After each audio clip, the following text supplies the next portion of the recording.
नमस्कार। एसपी अहमद रामनगर वाराणसी, सरगम कल्चरिस रामनगर वाराणसी उत्तर प्रदेश की तरफ से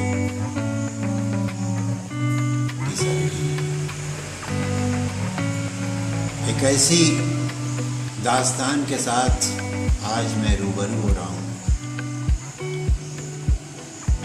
कि मैं बड़ाई नहीं कर रहा हूँ, लेकिन एक शब्द ऐसा आएगा बीच में कि अगर आप द्रवित ना हो सके और इमोशनल ना हो सके या मैं खुद फील न कर सका तो आज तक का सारा प्रयास हमारा बेकार। इस कुदरत का ये अतिया है, उसका एहसान है जो ऐसी चीज़ उसने आज हमें अता कर दी, जो मैं आपसे शेयर करने लगा। ट्रेन का एक सफ़र है और इस सफ़र की दास्तान। कुदरत ने इंसान को पैदा किया है, लेकिन उसके साथ अहकाम भी हैं। बेहतरीन काम की तौफीक है और बेहतरीन काम का हुक्म है। जब काम बेहतरीन होगा तो ज़िंदगी बेहतरीन। हर चीज़ के कुदरत ने जोड़े बनाए हैं। रात के साथ दिन है, सुबह के साथ शाम है, अंधेरे के साथ रोशनी है, नाकामयाबी के साथ कामयाबी है।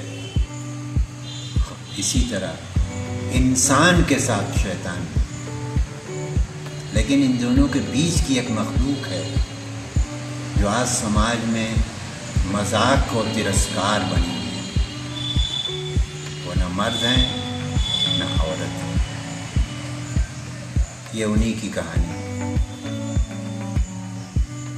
आज उनका हाल ये है कि बॉम्बे जैसे बड़े शहर में ट्रैफिक सिग्नल, आप समझ रहे हो, जब रुकता है कुछ लम्हों के लिए बम्बई थम सा जाता है। गतियाँ जो गति है रुक सी जाती है, जैसे लग रहा है कि सब कुछ पल भर के लिए थम सा गया। और जब सिग्नल रेड होता है वहाँ पर तो गाड़ियाँ रुक जाती हैं। उसी दौरान ये जो मखलूक है बीच की, जो न मर्द है न औरत है, ये बीच वाले लोग जो हैं अपनी हाजत के लिए, अपनी परेशानी के लिए उसी लम्हे में आ जाते हैं, कारों के दरवाजे खटखटाने और उनसे फरियाद करते हैं, कुछ मांगते हैं। आप समझ सकते हैं कितना आदमी बिजी होता है कि 1 सेकंड के लिए गाड़ी या कई 4, 5, 10 सेकंड के लिए गाड़ियाँ रुकती हैं। हर आदमी भागम भाग में होता है अपनी मंजिल तक पहुँचने के लिए। ऐसे में वो लोग आते हैं, कितने लोग झिझक देते हैं, कितने लोग झिड़क देते हैं, कितने परेशान होते हैं, कितने और भी तरीके से, लेकिन वो अपनी हाजत बयां करते हैं। कुछ मिल पाता है। ये तो ये बॉम्बे के ट्रैफिक सिग्नल की बात है।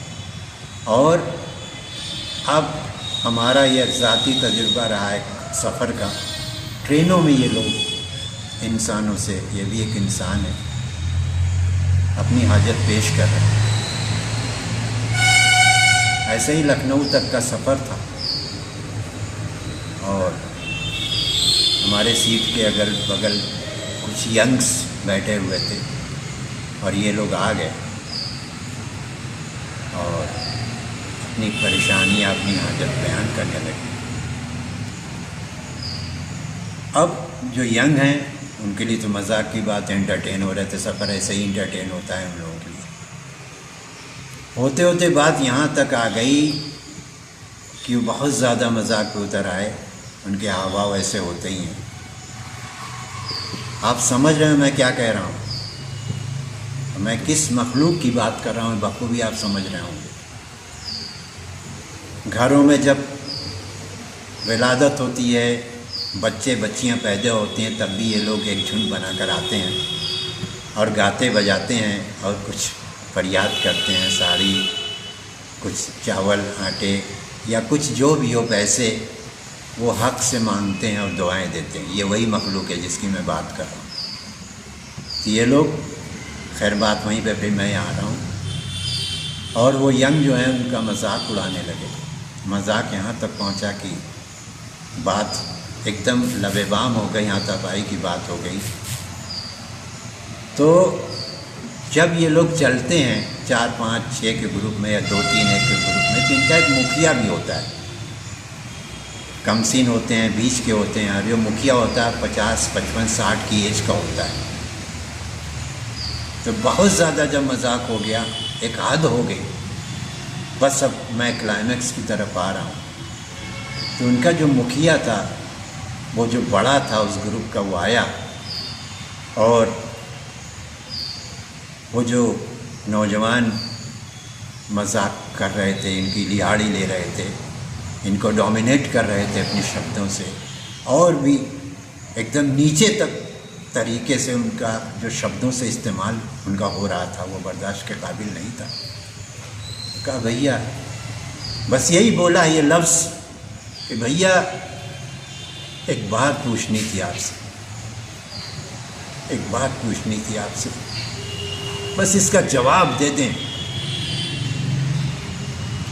ये बता दें कि आखिर मेरे इस सवाल का जवाब क्या है। हम सब पूरी कौम के साथ सुसाइड कर लेंगे और हम इस दुनिया को छोड़ देंगे, बस बता दें। अब आप सुनिए कि वो क्या सवाल उन्होंने किया है उन नौजवानों से। कहा कि बता दें भैया, जो आज हम मजाक बने हुए हैं, हर आदमी हमको तिरस्कृत से देखता है, भगाता है, ये करता है, ये बता दें कि ये दोष किसका है, मिट्टी का है या कुम्हार का। तब आप समझ रहे हैं कि मिट्टी का मतलब मैं ये मखलूक जो मजाक बनी हुई है, मैं मिट्टी, और कुम्हार का मतलब वो मालिक जिसने हमें पैदा किया है। कि दोष मिट्टी का है या कुम्हार का, मुझे बनाने वाले का। ये लफ्ज़ मेरे कानों में गए, मैं बता रहा हूँ कि लखनऊ कब आया मुझे पता नहीं चला, और मेरा सर जो झुका तो झुका रह गया। और आज तक जब मैं इस बात को सोचता हूँ तो बस शब्द नहीं सोचता रहता कि क्या इनकी ज़िंदगी है और क्या ये लोग हैं, ये क्या मसलहत है अल्लाह की, उस परवरदिगार की, उस मालिक की क्या मसलहत है, ये बस वही जाने। बस हम यही कहना चाहेंगे कि ऐसा कोई शब्द अपनी ज़बान से न निकालें कि किसी का दिल झुक जाए और आंसू निकल आए।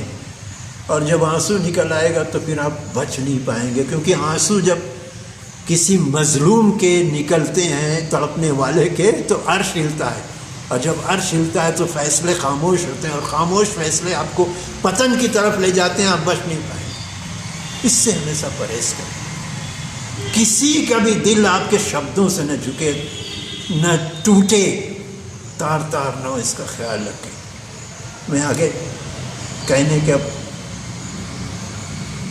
हालत में नहीं हूँ, यहीं पे अपनी बात को विराम दे रहा हूँ। और अगर बात कहीं अच्छी लगी हो और आपके दिल को छुआ हो तो इसको ज़िंदगी में लाएँ, और आगे तो उनकी सारी टीम को, SP Ahmad from Sargam culturist, Ramnagar, Varanasi, Uttar Pradesh.